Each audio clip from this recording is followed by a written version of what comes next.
Hey, this is Meredith's husband. I've got some SEO advice for you, but I'm going to keep it really simple so that you can understand it, so it makes sense, and most importantly, so you can actually use it.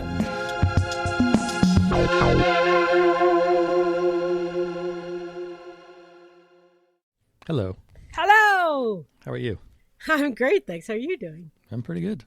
Listener, I hope you're doing wonderfully. Yes. Thank you again for coming back for more. I also wanted to say this, that I have never known, I never have any idea what my husband is going to ask. So I literally am just showing up. So if I don't sound like the brilliant genius that I usually sound unprepared.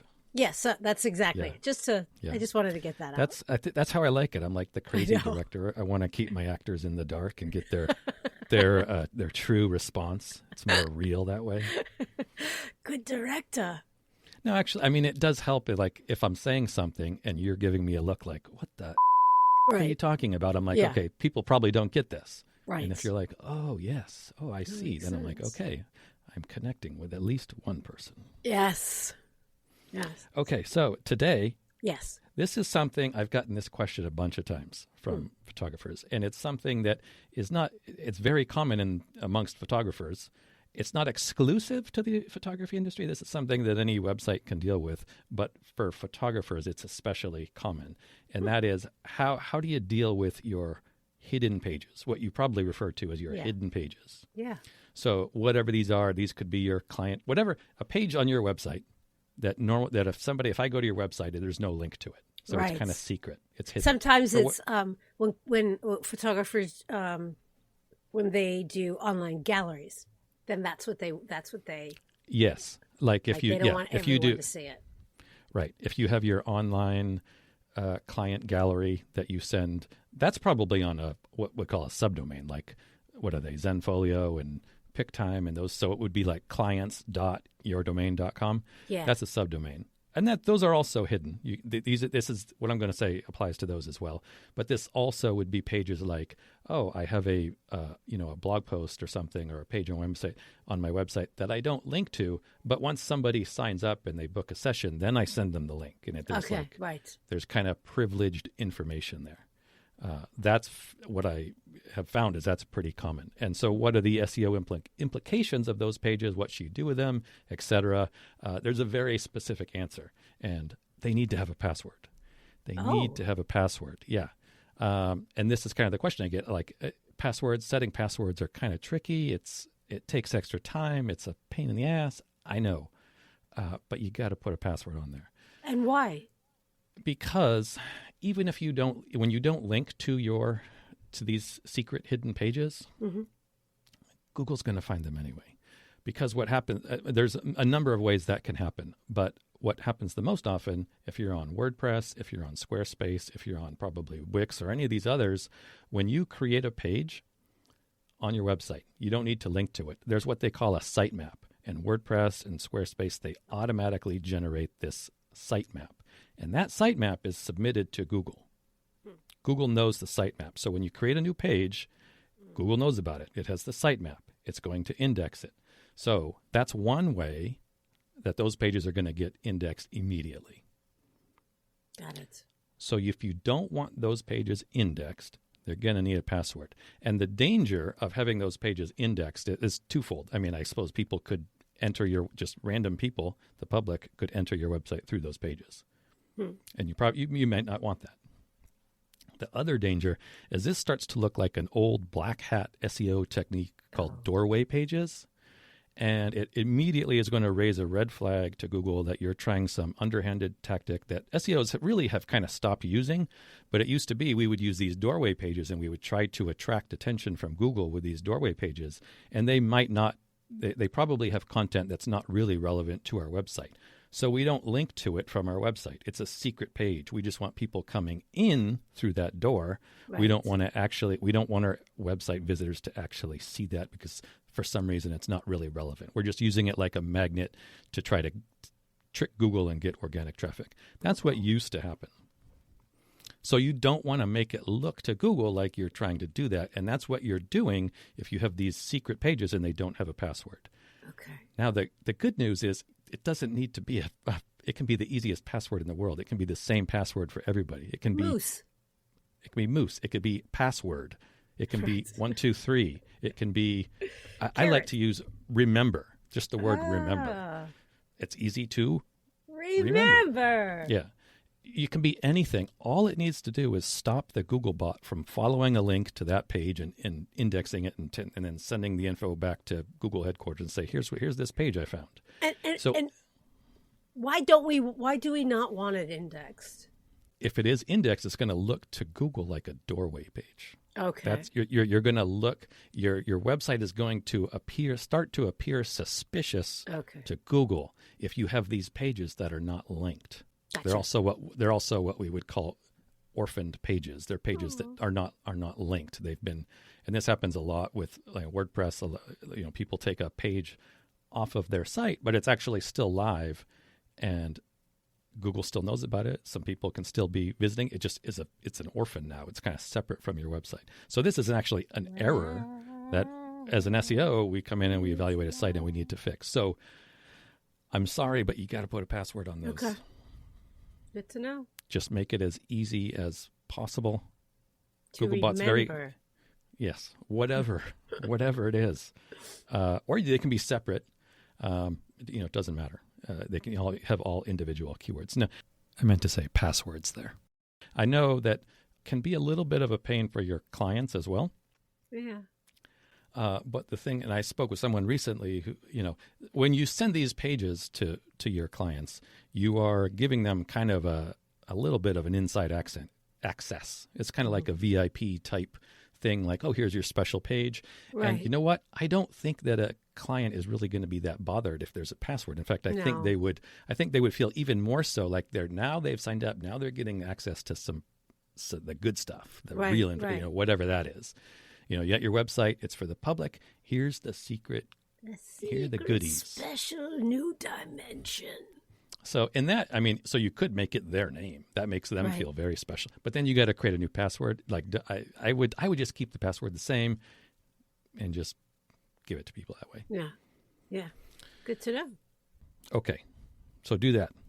Number 2, there's 2 things today. I saw a photographer who was taking they have a shoot, get some images they want to put online, and they would put them on Instagram first, and then they'd put them on their blog or when they got to it or whatever. And I need to say, good God, don't do that. So don't put it on social media before you put it on your blog? Not first. And? Remember, there was an episode we had where you got to own your content. This is kind of along those lines. If you take your image and you put it in the first place that you publish it on the internet is on Instagram, that's it. That's Instagram's image now.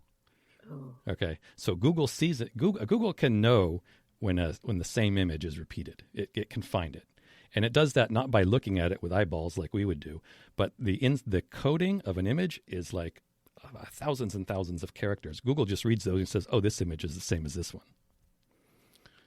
So when Google first sees an image on Instagram, it attributes that image to Instagram.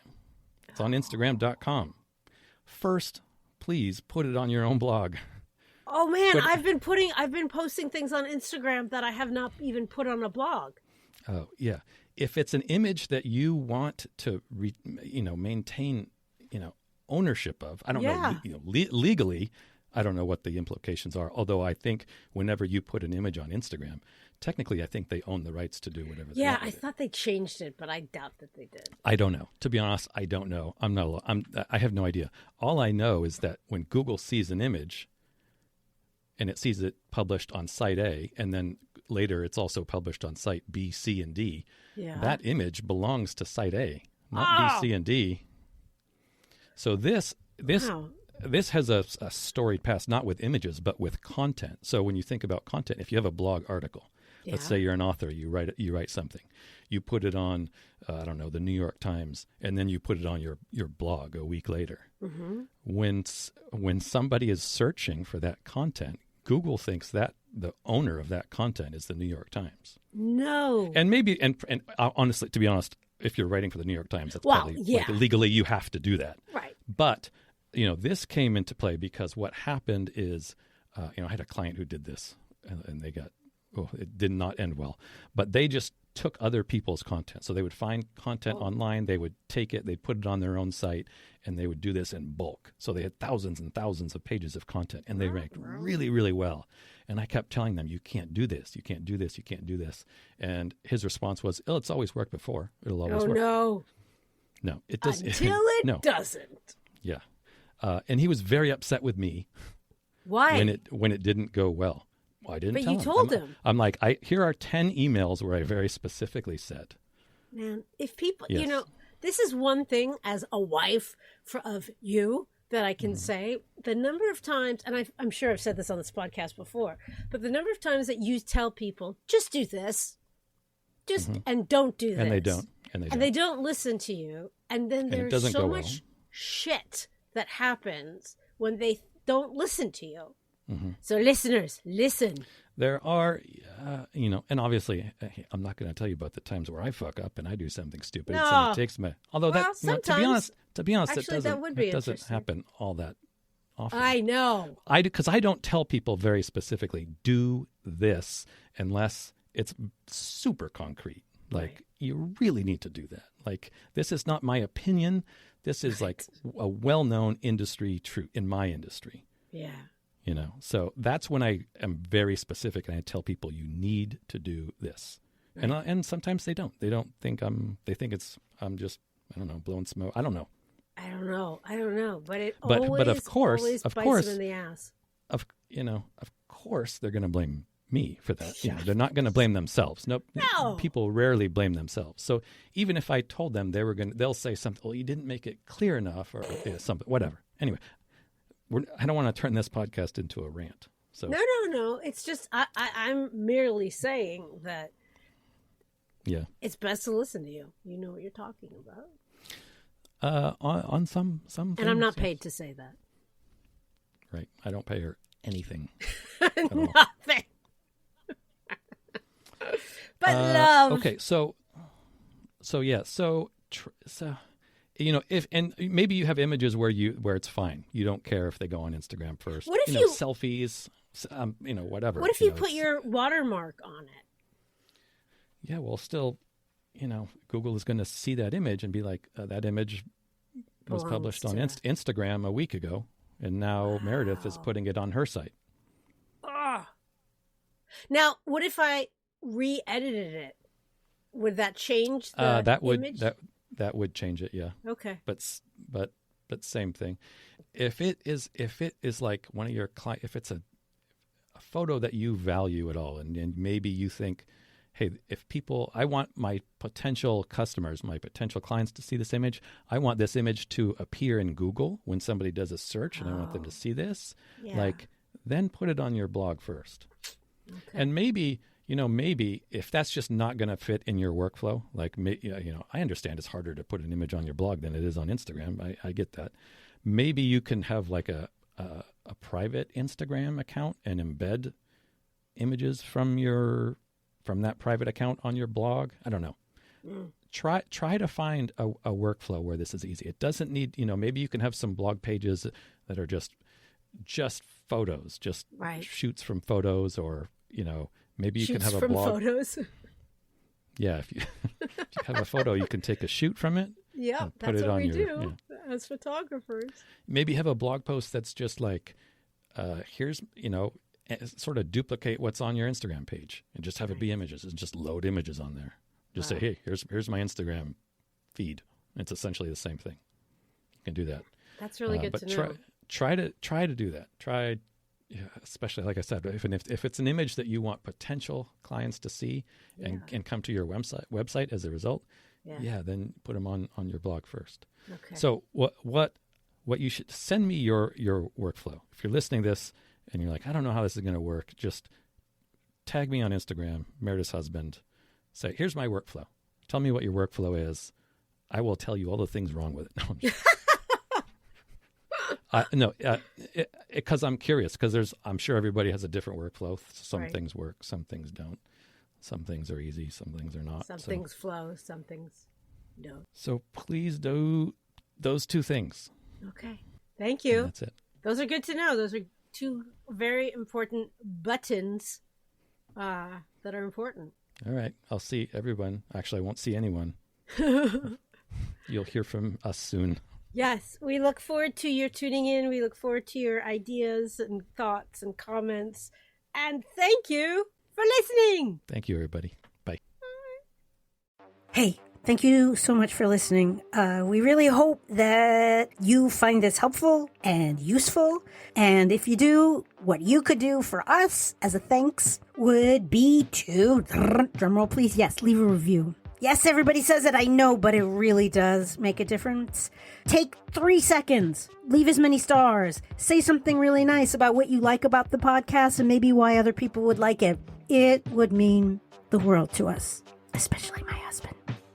That better? All right, I'm going to try one where I'm not going to be charming.